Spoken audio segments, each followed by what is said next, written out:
guys, so this is What If Deku Was Kryptonian Part 4. Now, Part 3, I think it was a couple months ago. But let's just get into it, guys. After this What If, I will be uploading What If Deku was Green Arrow, or a new What If I'm working on, What If Deku was Human Torch, or What If Deku was Gambit. But I might do that What If Deku was Gambit. Go in the comments if you want to see that. Let's just get into it, guys. Now, I last left off where Daku went back to school and was introduced back to his classmates after the, internships. And in his internships, if you don't remember, he met up with this universe's Young Justice in America. Basically, he said goodbye to, the Young Justice and this universe's Justice League in America and all other stuff. Now, basically, after he tells his friends back to the school his adventures at pretty much Young Justice, a couple other students anyway did go to Young Justice internship as well. Basically, them also meeting up with some Justice League members as well, alongside Denki. I think Denki went there as well with Deku at Young Justice. But basically, they talk about staying, and pretty much it goes down the same way.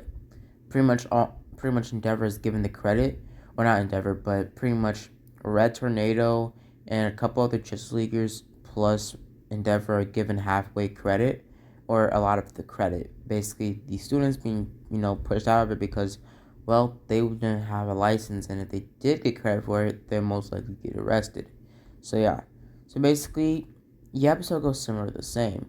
Basically, I'm talking about their adventures and also talking about staying and everything.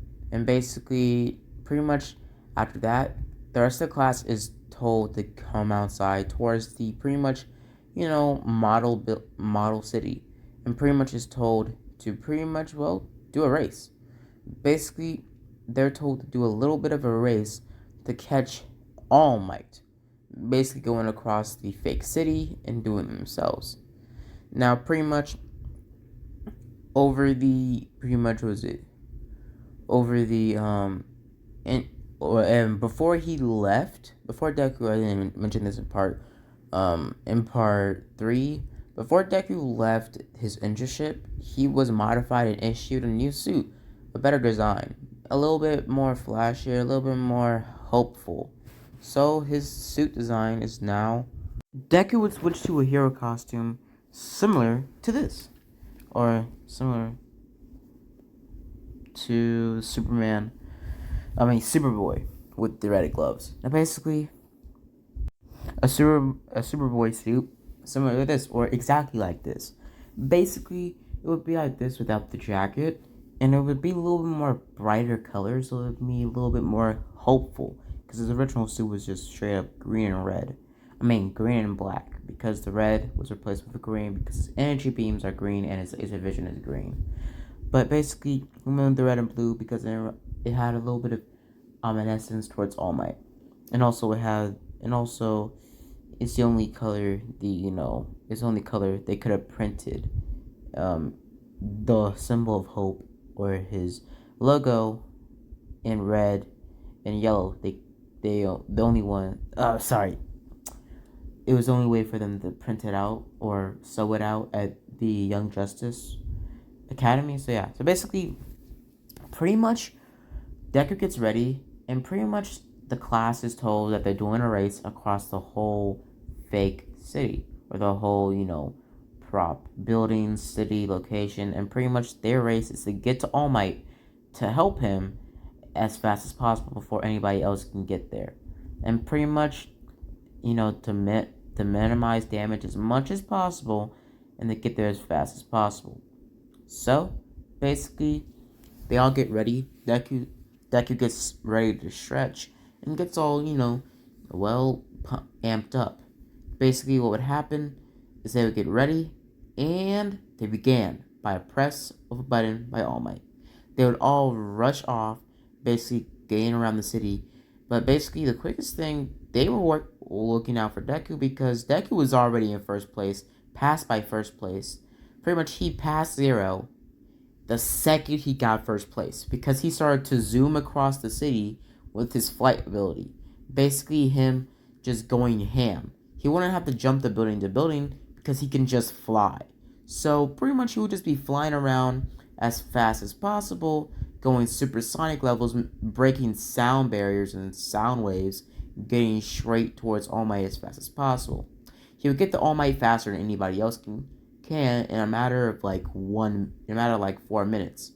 Basically, him getting to All Might before Zero, Zero,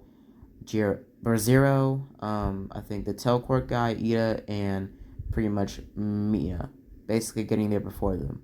Now Zero would get second place, and pretty much Deku would get there really quickly, basically making a little bit of a crater beneath his feet when he landed in front of All Might. Basically, pretty much Deku would basically after that, pretty much the rest of the class, the rest of the students were sent back to the dress room to get ready and to get out of their hero costumes, basically get back into their school uniforms, and basically Deku would get ready and get into his pretty much get into his school uniform when the students realized or came across a peephole leading to the girls' change room. And pretty much Deku wouldn't really need this because, come on, Deku has X-ray vision, so it doesn't really need the peephole, and he didn't really, want it. And Deku doesn't use his power. He uses powers for, petty or, perverted things like seeing through walls to check on the girls. Basically, pretty much he just sits back and relaxes and sees the rest of these students, freak out over the peephole. Basically, Deku wouldn't really have that, back-to-back moment or zone off like he did in canon, but he would zone off a little bit on the fact of, Justice League, whatnot. Pretty much the whole boys were just, straight up, going crazy over this people. Basically, they would, pretty much see this, and Mineta was about to look into it. And out of nowhere, pretty much Jiro's headphone jack straight up poked right into Mineta's eye. Pretty much, Deku would have said, I told you, bro. Basically, him just walking off and seeing, pretty much, seeing Mineta in pain. He would have been using his X-ray vision to see what the girls were doing, just knowing that the girls already knew the peephole was there. So yeah. So basically, we could switch to the rest of the episode where we see Deku going to pretty much going to home, because he wouldn't be meeting up with All Might because he didn't have that relationship with All Might. Deku would be going home at this point, and pretty much we would see our boy Deku basically, just flying home. As he's flying home, he would come across something strange. He would be flying away, and pretty much what he would see is something unfamiliar, something he didn't know. It would crack, and basically he would be flying around, and he would find, kryptonite on the other side of Daku Beach. He would be a far distance away from it, and basically he would have called up some of his friends he made at pretty much Young Justice Academy, and shortly Wally West or Kid Flash would have shown up there. He would have walked over there, and we would have, examined the kryptonite. He would have said this is a big chunk of it because it would be as big as a basketball. Basically, he would grab it and pretty much say, I'm taking this back to, Young Justice Academy. See you later, Deku. Basically, him running off. We said Deku would have been shocked and kind of confused on why it was a big chunk of kryptonite on Daku Beach. Basically, Deku didn't really pay much attention to it and just, brush it off. After that, it gets switched to episode, I think, season 2, episode 35. Oh no, episode 34, where we see pretty much Miss Midnight and pretty much Giant Girl basically having an interview by Japan. Basically, they say back then Miss Midnight's suit was very, let's just say, dominatrix, like way more dominatrix. Like it showed way too much skin to a point where she was kind of like breaking a little bit of a sex offender, type of thing. She was showing a little bit too much skin. But basically, she has the interview, and I'm just gonna skip over that because it's not really involved on Daku at all, and it's not really about Daku in the slightest. It gets switched, and pretty much it gets switched to the rest of the, pretty much, or back to UA at the next day, where we see our boy Hazuka Midoriya, our boy, the next Superman, the Superman, just chilling in class. Now, doing this chilling, pretty much the story goes similarly the same. Deku doesn't really care for pretty much the quirk copying kid because he does put that smarky remark and that smarky comment the same, and he doesn't really care. Pretty much after that, pretty much the students do still get, they get told about their assignment, and pretty much they do their studying. Deku, on the other hand, he does get invited by Momo to study with them, but he has other plans and basically goes to the spaceship that brought him to Earth, and pretty much sees that this spaceship has been collecting data from Earth, and pretty much does it quizzes Deku, and pretty much Deku studies with the spaceship's AI, aka the AI of his father, or his biological father. Now, pretty much he does the AI, and he gets really good, and he has more skill than the rest of the students because of his AI learning. After that, the rest of the students still study the same way, and after that, pretty much the students are told about how they're gonna go up against matches against their teachers. Pretty much matches against, them. They're gonna be teamed up in two, and they're gonna go up against, one hero. Basically, all of them are gonna go up against a hero and fight against the teachers. Pretty much, Deku is super pumped for this, and is ready to fold any teacher he, has, because the teachers know how strong, or don't know how strong, because Deku has the same strength as Superman, and that's a lot of power. Basically, we see that pretty much, and also you should know this, like, obviously Superman pretty much pulls his punches, and Deku definitely pulls his punches. Now, basically, we see that pretty much Nezu tells them, and pretty much the students still, get told and kind of are still put off by this because they don't want to fight their teachers, pro heroes. They're just students. They're gonna get their butts handed to them. But they're all teamed up in two, and pretty much we see that Deku and Bakugo are teamed up to go up against All Might of all people. Deku wasn't really that scared because, he knows how strong he is. And he can straight up possibly go up against All Might by himself if he really wanted to. Basically, Bakugo still has a grudge against Deku, but just, scoffs it off. Not really, caring, but still knows. And, Deku is pretty strong, and he was able to, fold him the second day UA. He was able to fold him himself. So, to put it, simply, Deku knows he's, super prepared for this type of situation. And he could do a lot of things by himself and doesn't really need to work with Bakugo. But they're teamed up mainly because the students want to rehash this whole entire relationship report between Bakugo and Deku. And basically, after that whole entire event, after the students are told about how they're going to be doing this, a few days later, we see pretty much, the teachers talking about this and pretty much saying, are you going to continue with this? Pretty much they say yes, and it might play out good. They still talk about the villains and everything, internships, everything, and just, this episode goes similar to the same with the whole entire school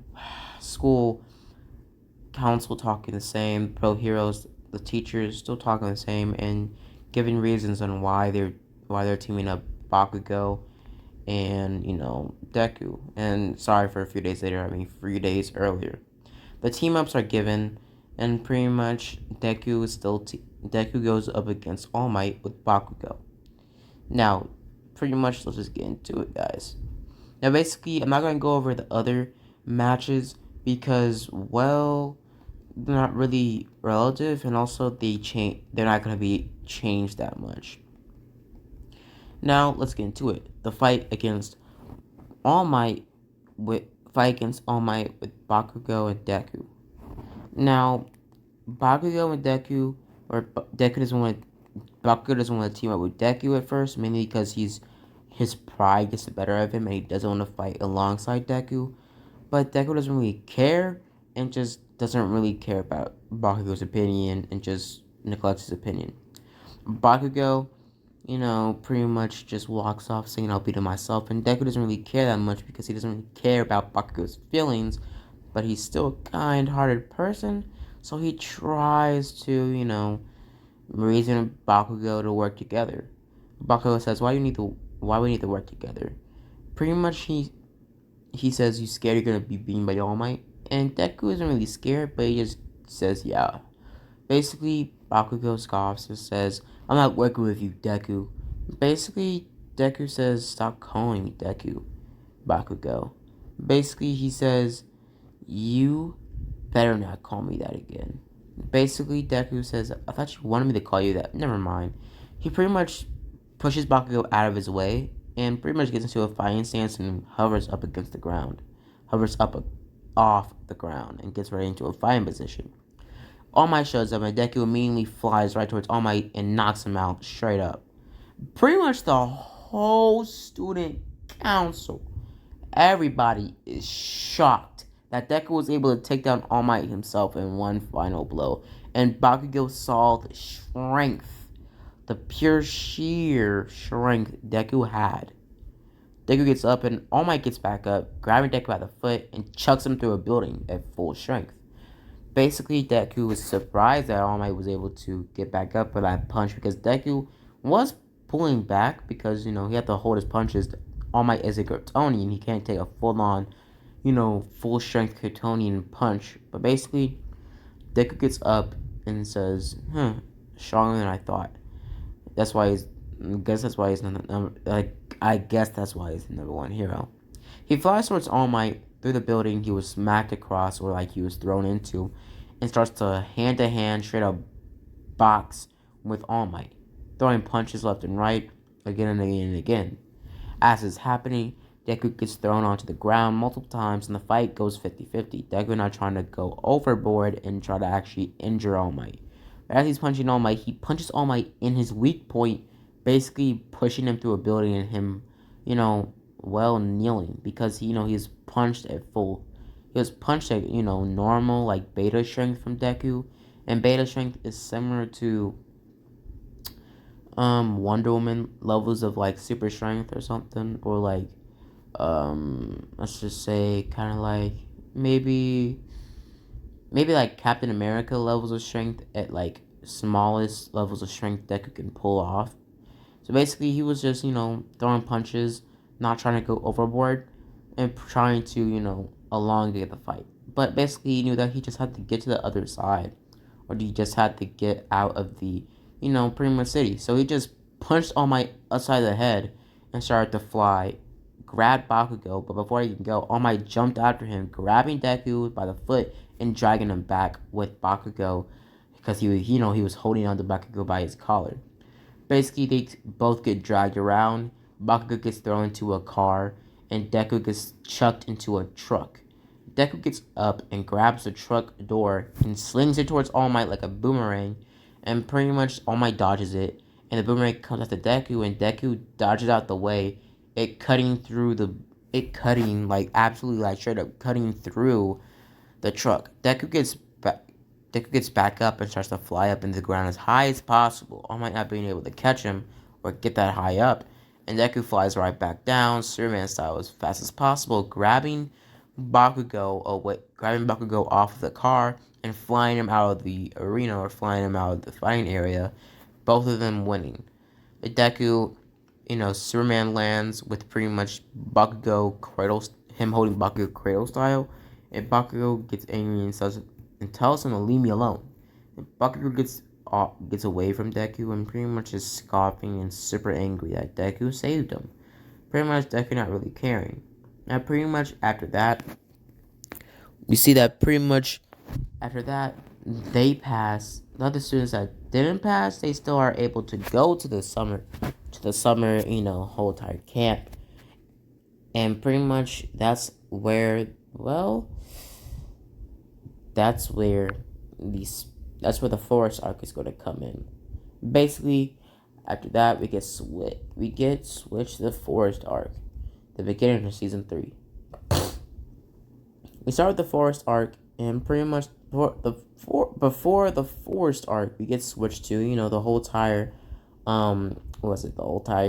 friendly race with the whole entire pretty much school.